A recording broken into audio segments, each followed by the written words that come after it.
They say the Statue of Liberty is the ultimate symbol of hope, of a new beginning, but no one talks about what she also keeps. Stories born in the silence of the sea, wrapped in fog, and still alive today, like wounds that never heal. If you've ever taken the ferry to visit the island, maybe you've felt it, that cold wind cutting across your face, even in the middle of summer. The metallic groan of the boat's hull, sounding more like an ancient moan, or that strange feeling of being watched, not by the other tourists, but by something in the water below you. The stories I'm about to tell you aren't in travel guides, and they're not in documentaries. They are accounts that should have been forgotten, but like the sea itself, they always come back to the surface. And believe me, after you hear what I have to say, you may never look at the Statue of Liberty the same way again. Before we go any further, I need you to do something. Close the door, turn off the lights, and if you're listening to this alone, make sure you're really alone. Now, we can move on to the first story. But listen, don't forget to like, share, and subscribe, because after you hear everything, you might want to tell the world, or maybe you'll choose silence. That morning, I woke with the unsettling feeling that something was out of place. The light streaming through my hotel window wasn't the normal light of New York. It was pale, almost greenish, as if the sun were being filtered through a layer of murky water.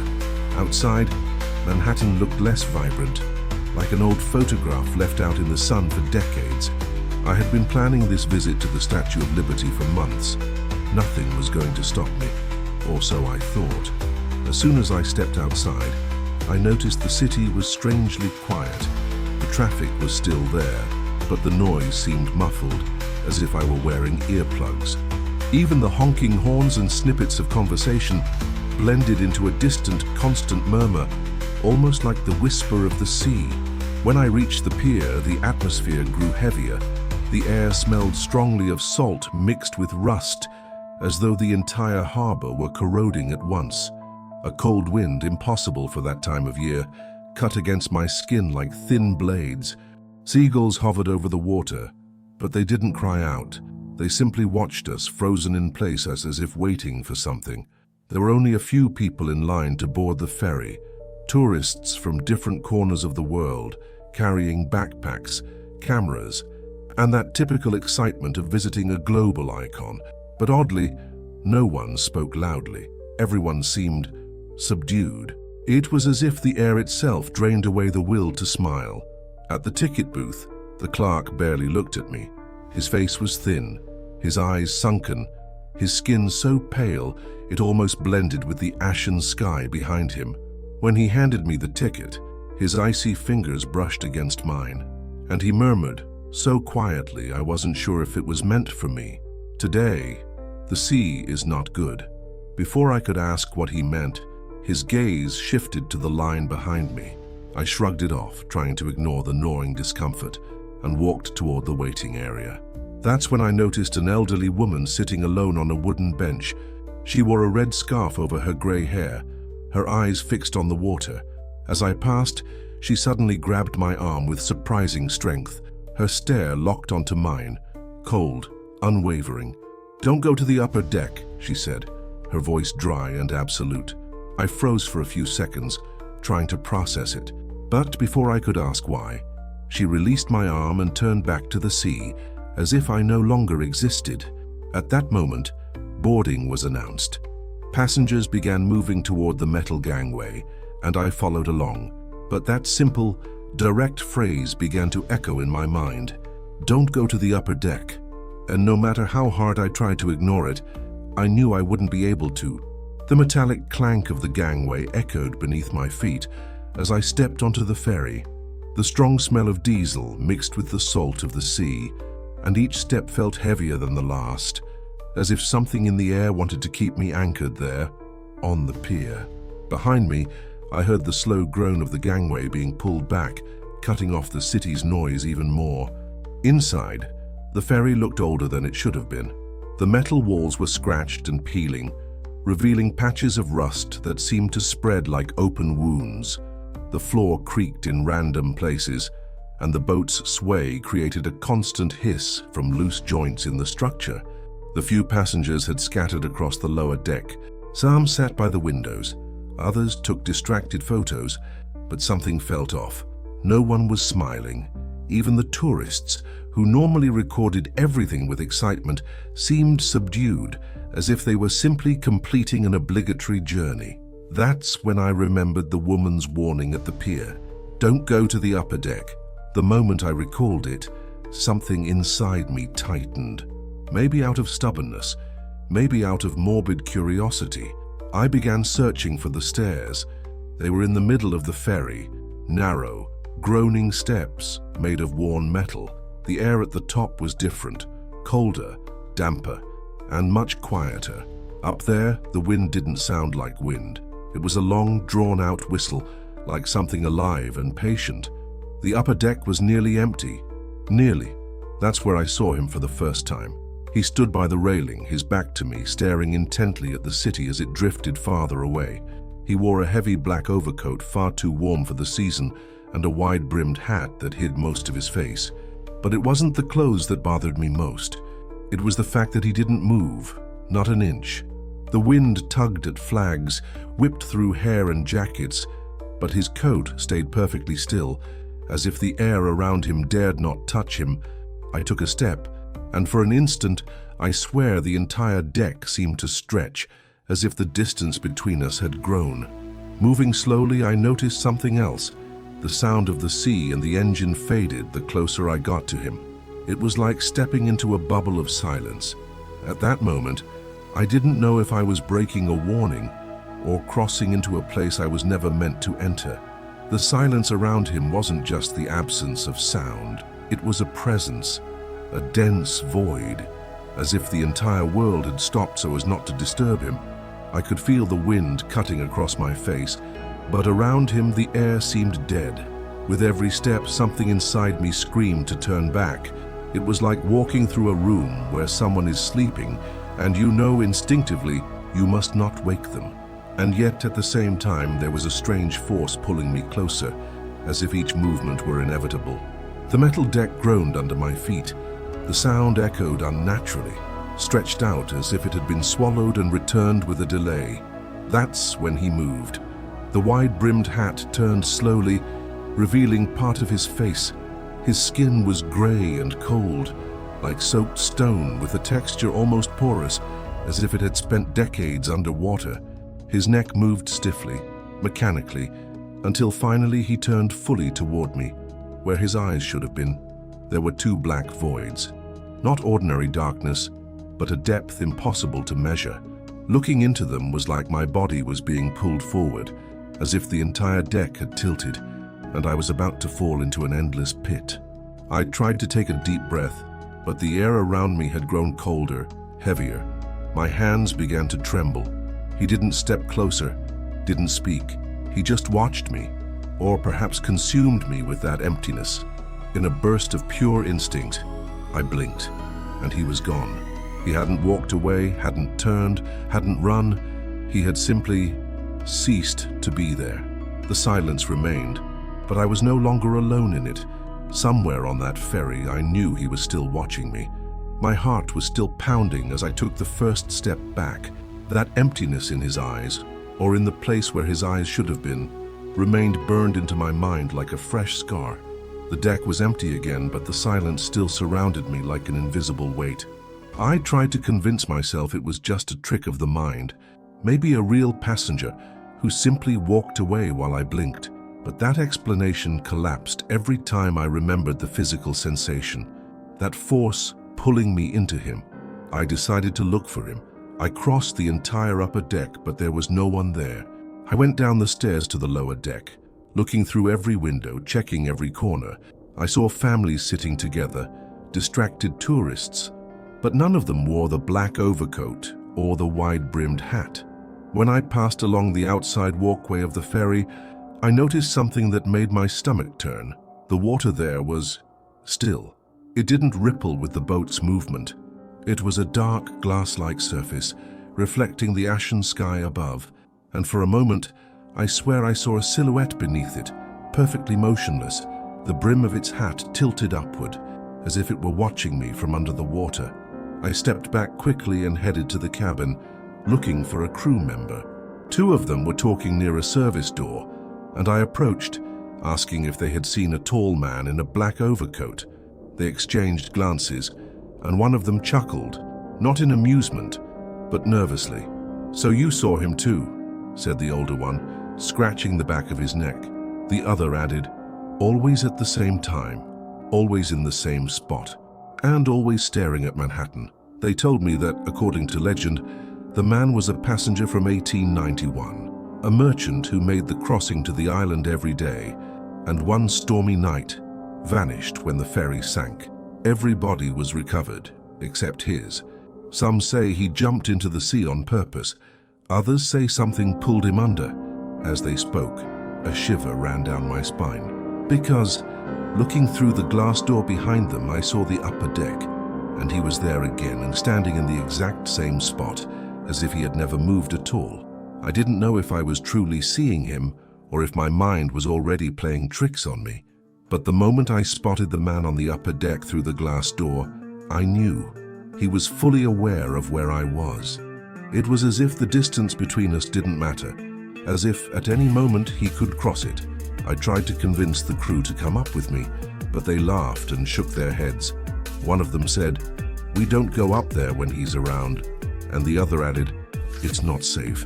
The word echoed in my head, not safe. Even so, I began climbing the stairs. Each step felt heavier than the last. The air grew colder, denser, and the late afternoon light shifted to a sickly, greenish hue. When I reached the top, he was still there, motionless. The sea behind him looked frozen, like an old painting. Manhattan in the distance was almost swallowed by fog. "Who are you?" My voice sounded weak, muffled by wind that no longer sounded like wind. He slowly turned his head. His gray skin looked even paler now, almost translucent, and in the black voids where his eyes should have been, something began to move. They weren't pupils, they were waves, churning water swirling in the darkness. I couldn't move. It felt as though if I took one more step forward, I would fall forever. Then he smiled, a slow, wide smile, completely devoid of anything human, and in the blink of an eye he was gone. The ferry docked a few minutes later. People disembarked as if nothing had happened, but when I turned back to the upper deck, he was there again, staring at me. And in that moment, I understood. It didn't matter where I went. I was already part of his crossing. Getting that ticket felt like receiving a letter no one was meant to read. It wasn't a regular tour. It was a nighttime access, limited, with a route almost to the torch. The email said it so casually, but that one word, almost, hooked itself around my ankles from the start, almost like a half-open door that refuses to let you in the rest of the way. I arrived at the pier just before full darkness. The city seemed wrapped in a silence that didn't belong to New York, as if someone had turned down the world's volume and left only the murmur of the tide. The wind carried a cold scent of wet metal, a smell that clung inside the nose and reminded me of old basements. Yellow lights flickered along the dock, forming uncertain halos, and each step on the plank sounded like a secret told too close to the ear. The ferry that night looked lower, longer, as if it had been stretched in the dark. Inside, the floor bore the scars of years, scratches, worn bolts, stains no cleaning could erase. I leaned against a window to watch the harbor recede. The water didn't ripple, it didn't reflect, it absorbed. The glass fogged with my breath, and I could feel behind the reflection that the night was already watching me. There were only a few people, the type who chase the rare, the exclusive, but who lose their words in the first chill of wind. A guide waited by the door, a thin man with posture so precise it seemed every bone was following protocol. His lips moved from time to time, rehearsing the script to himself, but it wasn't his voice that unsettled me. It was something else, a sound so thin it had no direction, appearing only when no one else spoke, a language without consonants, a breath with intent. The crossing was short and long at the same time. The ferry seemed to rush, yet Liberty Island never drew nearer, only swelled a little and then stopped, like a dream stuck in place. When we finally docked, the fog had woven itself into a thick fabric, the color of old walls. Lights along the path formed a pale corridor leading to the base of the pedestal. The statue stood whole but without edges, as if the night had drawn it from memory. The moment I stepped onto the concrete, the sound changed. It was no longer the sea against the hull. It was a vertical echo rising through the island's insides. The guide gathered us and began explaining the route, what was permitted and what was forbidden for safety reasons. I heard the word torch, and my heart kicked in my chest as if it wanted to climb ahead of me. Torch, a point of light sentenced never to burn. We went inside. The interior breathed warm, with heat that didn't come from human bodies. The stairs, metal, short and unbroken, coiled upward like an unmoving serpent. The air smelled of old dust, iron and aged paint, and beneath it all was a faintly sweet scent I couldn't place. Like flowers forgotten inside a book, each step gave a small jolt, and the sound came back with a delay, as if the walls needed to think before replying. At first, I focused on the rhythm of my feet, the friction of my hand on the cold railing, the cadence of my breathing. After the third turn, I realized my breathing wasn't alone. There was another, higher, longer, a drawn-out exhale that didn't follow the spiral with us. It came from above, from a fixed point, slipping through the structure, as if the metal weren't there. I tried to deny it, stomping my steps louder, but the sound stayed, patient, brushing my ear like a word that doesn't want to be understood. The group stopped now and then for short explanations. During one pause, I felt a fine vibration in the wall, like the skin of an instrument pressed against my shoulder. The guide spoke of dates, restorations, access sealed off since the early 20th century, but now his voice was only background. Between his sentences, the other sound grew. It wasn't wind. Wind whistles, changes direction, complains. This held one continuous note, with tiny variations, like someone testing a syllable behind closed lips. The light inside had strange geometry. Cold bulbs opened pale circles on the metal, leaving corridors of shadow between each glow. Sweat on my neck mixed with the warm air, and the railing grew damper with each turn, as if we were climbing inside a living organism. The torch, they said, remained forbidden. Almost one more level would bring us face to face with the gate marking the limit. Almost is a promise broken before it's born. We climbed.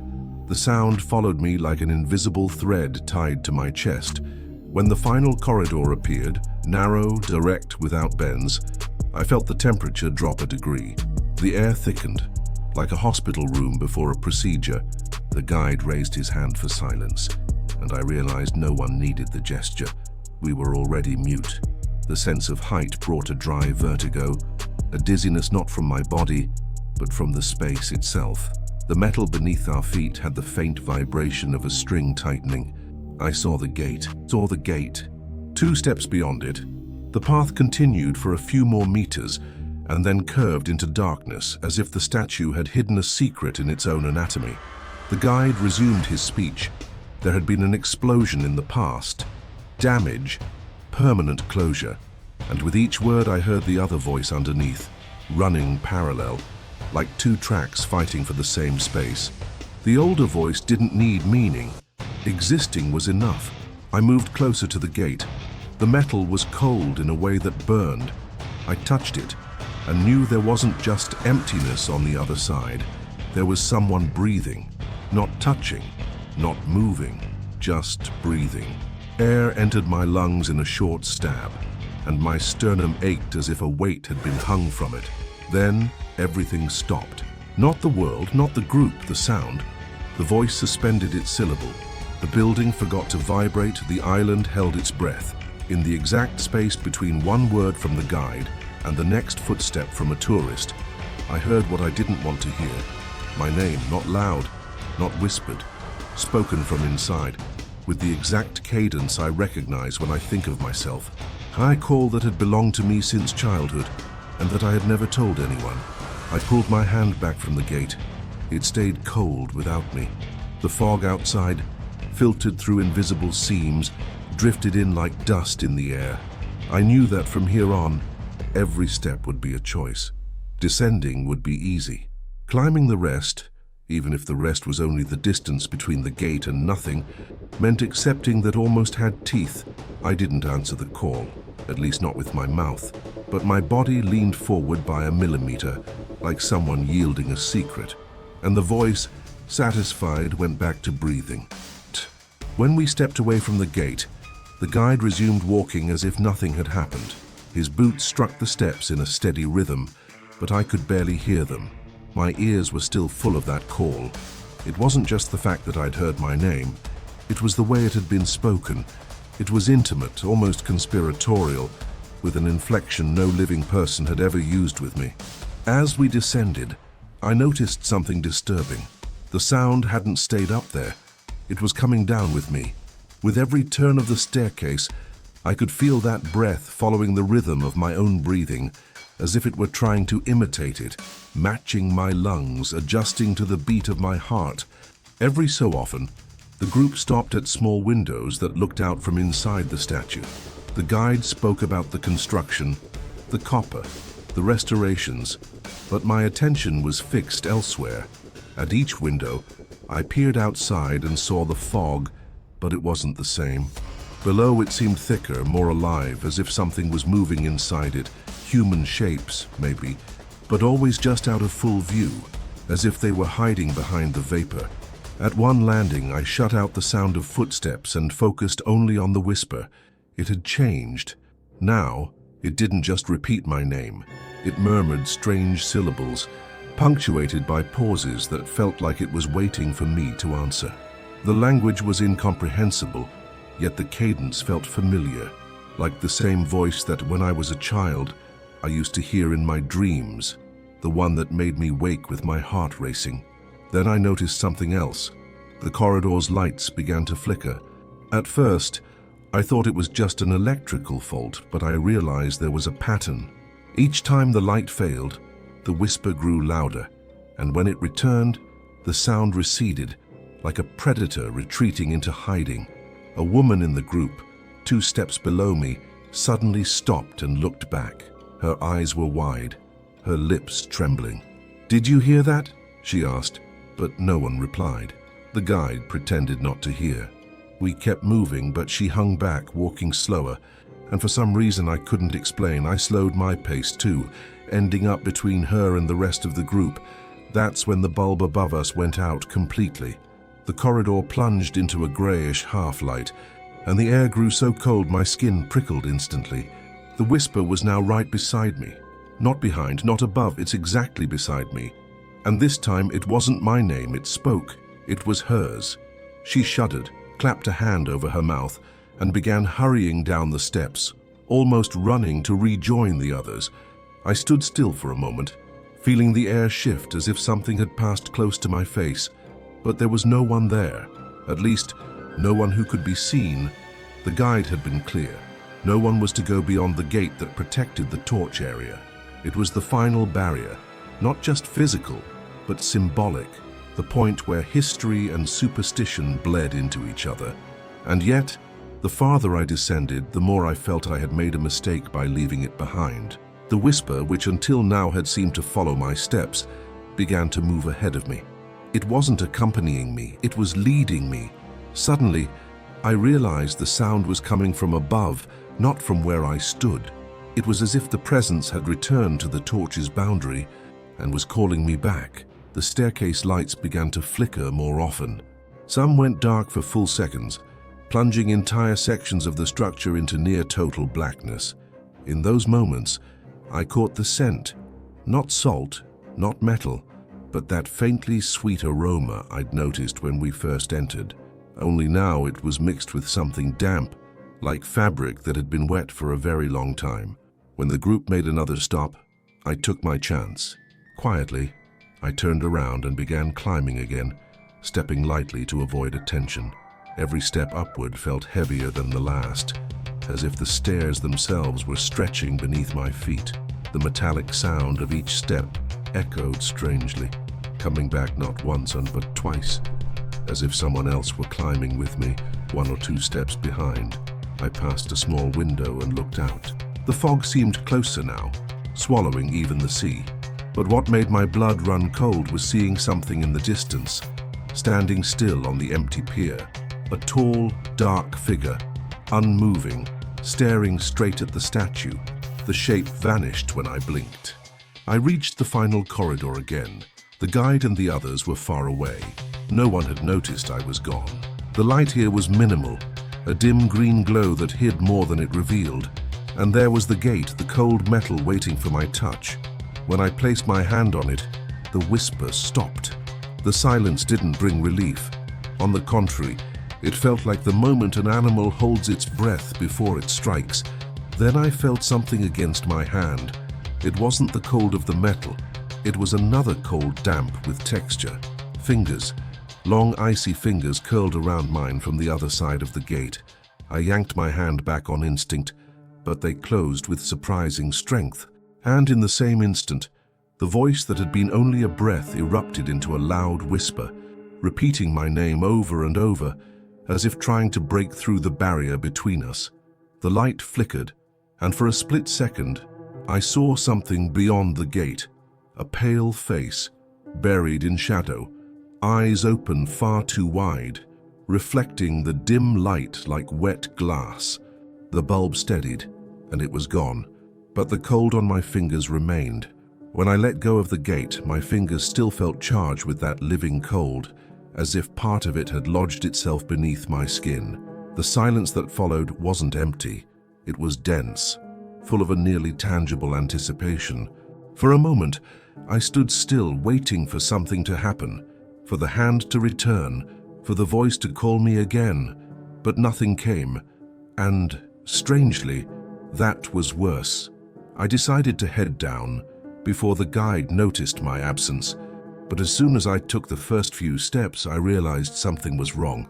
The sound of my feet on the stairs seemed swallowed by the walls, returning distorted, as if there were more than one staircase at the same time. The geometry felt different. I knew the way back, but every turn in the staircase felt longer, narrower, more steeply angled. I found the group on the next landing. They were standing still, confused, staring at 2 possible exits. 2 exits? That wasn't part of the structure we had climbed. The guide swept his flashlight over each corridor, muttering something to himself in a voice lower than before. "This way," he said, without looking at anyone. We followed, but it felt like we were walking in circles. The windows, when they appeared, always showed the same scene, the same dense as unmoving fog covering everything. I could swear I even recognized a specific smudge on the glass, as if we had passed the same spot multiple times. The whisper, once meant only for me, now seemed to speak to everyone. People began to turn around, glancing over their shoulders, as if they'd heard their own names. A tall man, a few steps ahead, stopped and placed his hand on the wall, breathing heavily. When I moved closer to ask if he was all right, I realized he was quietly repeating a phrase that made no sense, and it had the same cadence I'd heard in the whisper up above. Then the lights began to go out, one by one, from top to bottom. The guide picked up the pace, asking for silence, but it was impossible not to hear the sound moving in the darkness. Footsteps, multiple, echoing not ahead or behind, but from both sides at once. The woman who had heard her name earlier began to cry, covering her ears. Another man stumbled and fell, and when 2 tourists bent down to help him, they swore they felt something crawling along the floor, brushing against their legs. The air grew colder. Fog began to seep in through the gaps in the windows, as if being pulled inside. And then the guide stopped walking. His flashlight beam trembled. "Don't look up," he said, his voice shaking. But of course, I looked, and I saw it, hanging in the center of the staircase's hollow, something far too large to fit there, twisting itself into the space. Its skin was pale, its face hidden in shadow, and where its mouth should have been, there was a black void sucking the air with the sound of an endless breath. The guide's warning still echoed in my head, "Don't look up." But the image of that thing in the hollow of the staircase was burned into me like a fresh scar.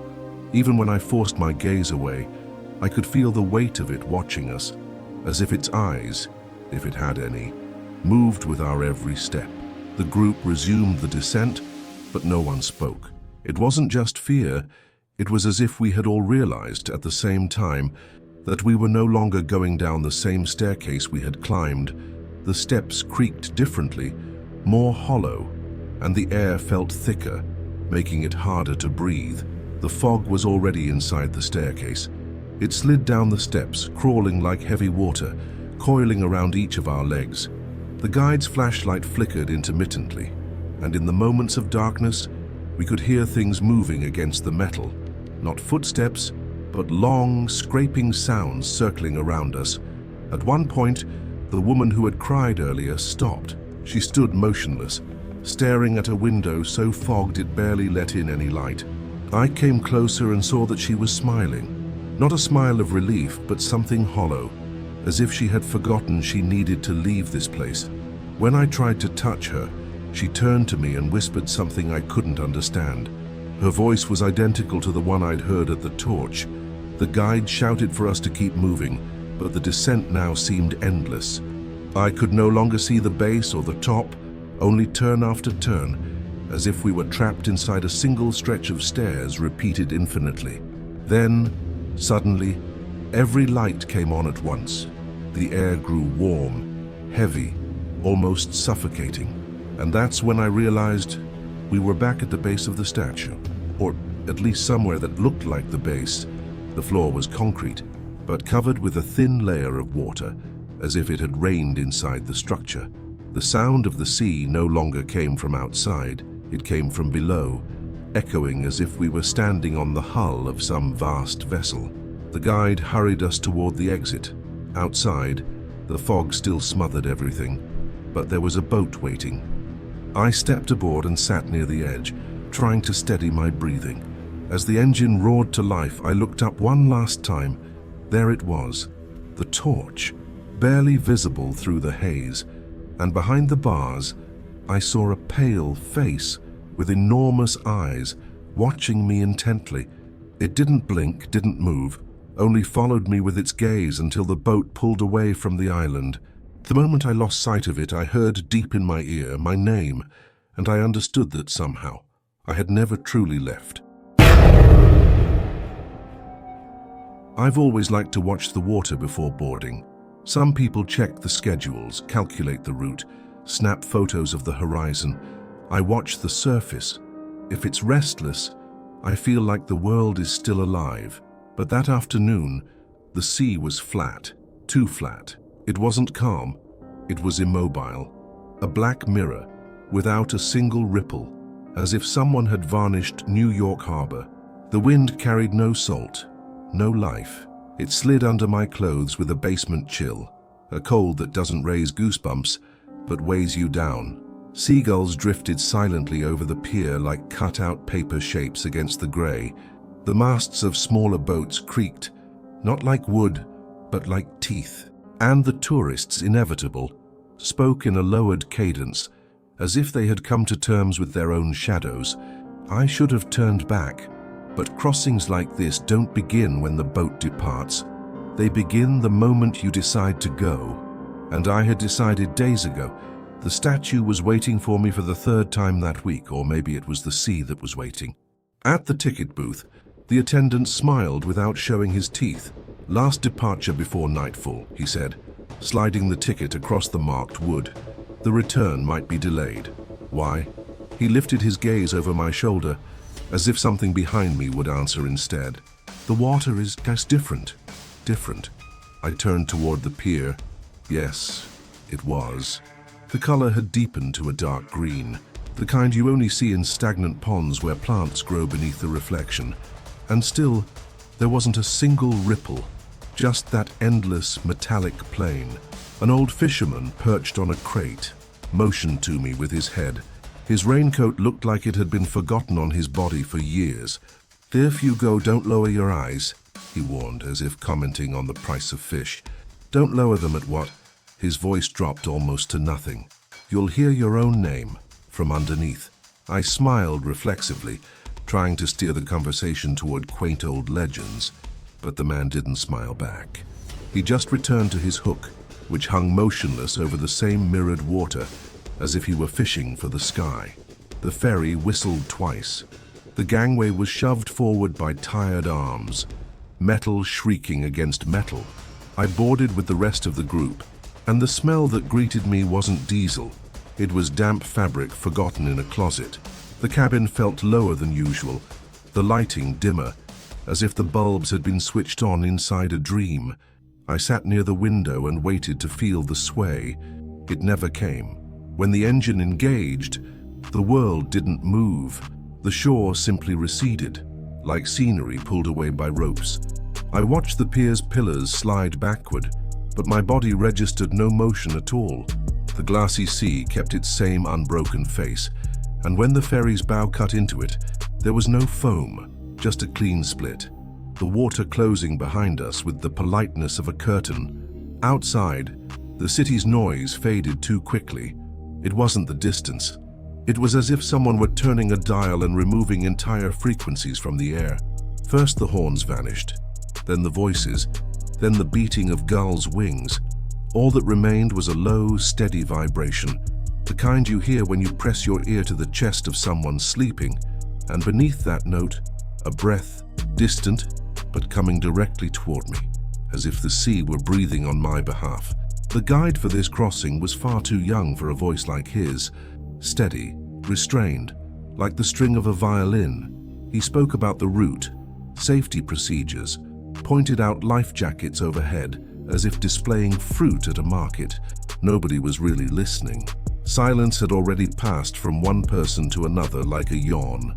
Even so, 3 tourists were taking photos through the glass, searching for a color in the sky that didn't exist that afternoon.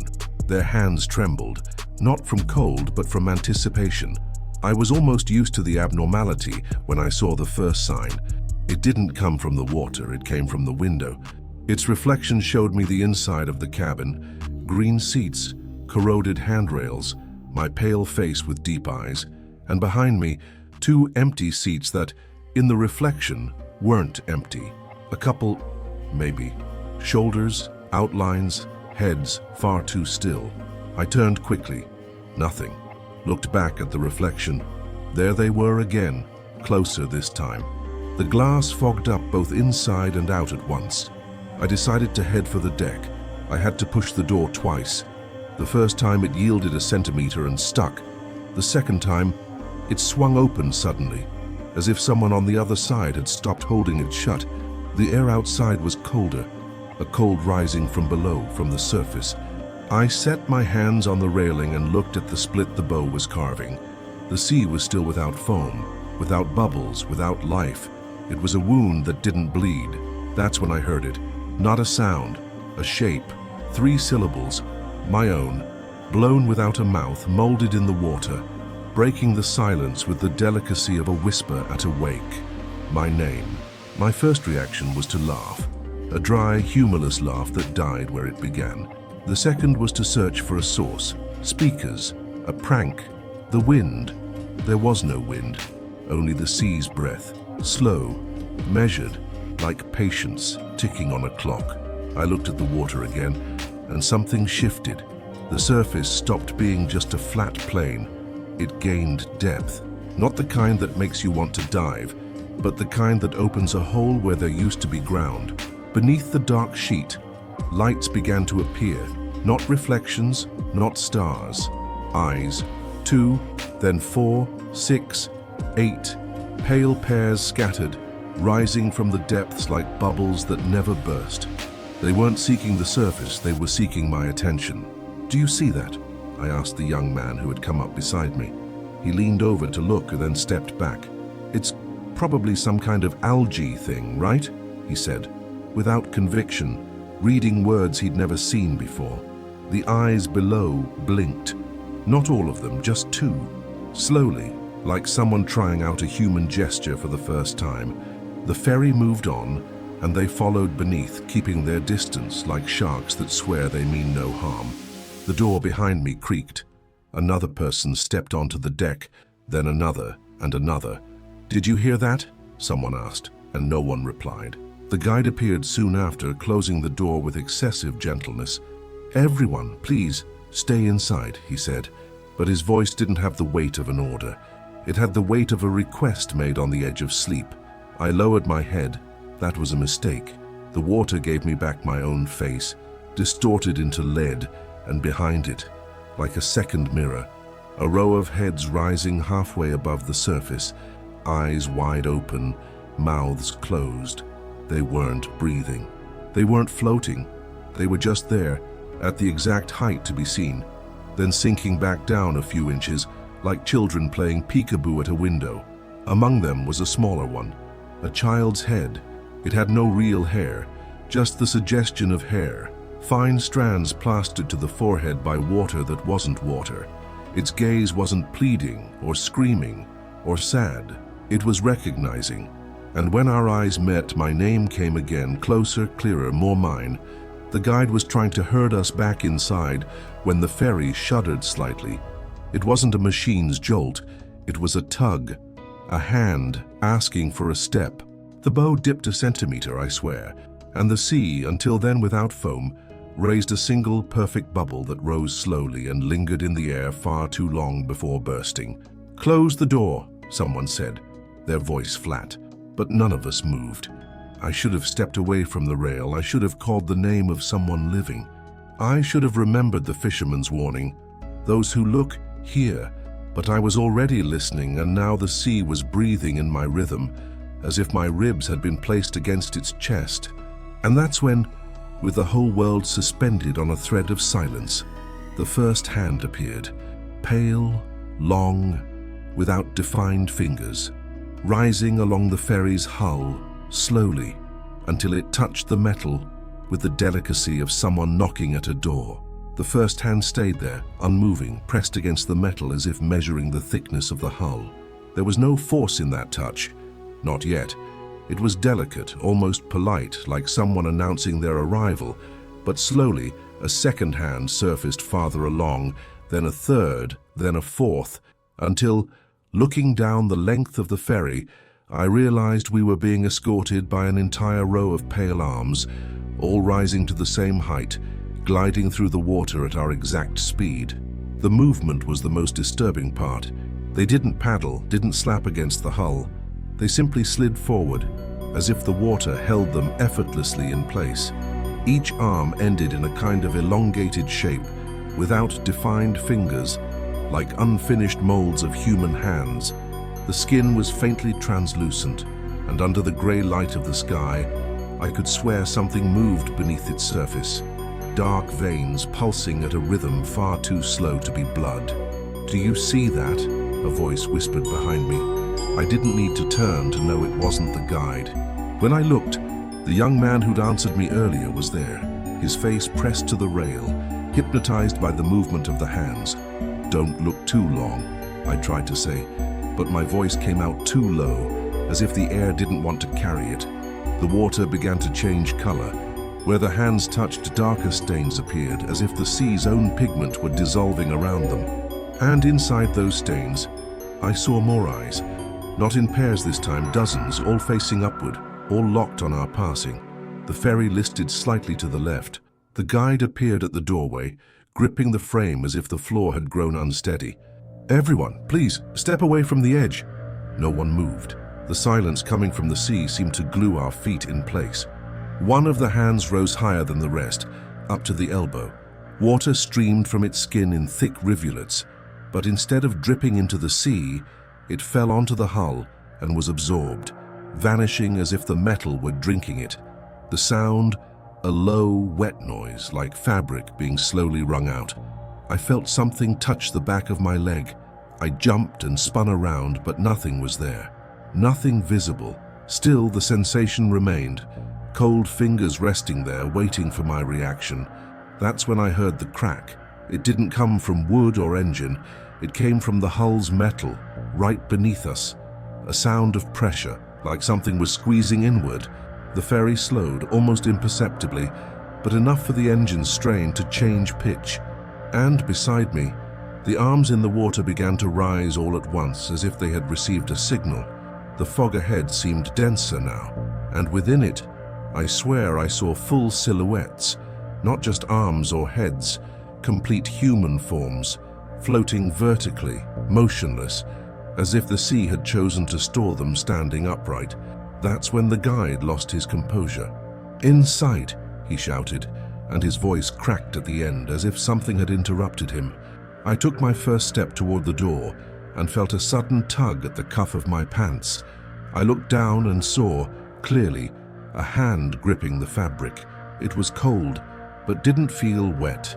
And before I could react, the voice came again, rising through the water, so clear it felt as if it spoke directly inside my skull. "It's time."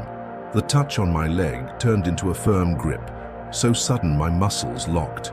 Instinctively, I tried to pull my foot back, but the hand, or whatever it was, did not let go. The pressure wasn't violent, but it was steady, as if testing my resistance before deciding how much force it would need to take me. "Let go," I muttered, as if negotiation were possible, and that's when I felt the first pull. Slow, continuous, calculated. It wasn't enough to drag me under, but it forced me to lean forward over the motionless, living sea. Behind me, I heard quick footsteps, 2 tourists rushing over to help. But before they reached me, more hands appeared, scattered along the ferry's edge. 1, 2, 5, 10, all pressing against the hull, sinking slightly into the surface of the water without producing a single ripple, as if the sea were a solid body holding them up. That's when the ferry groaned. A deep, metallic sound that vibrated beneath my feet like subterranean thunder. The engine roared on its own, but we didn't gain speed. It felt as though something was holding us from all sides. "Step back," the guide shouted, now running toward me. I tried, but another pull threw me off balance. My fingers locked desperately around the vessel's cold railing. The chill of the metal seemed to crawl up my arms like an invisible liquid, freezing my wrists. One of the tourists tried to lift my leg, but when his hand touched the thing gripping me, he let out a muffled cry. "It's not skin." I had no time to ask what he meant.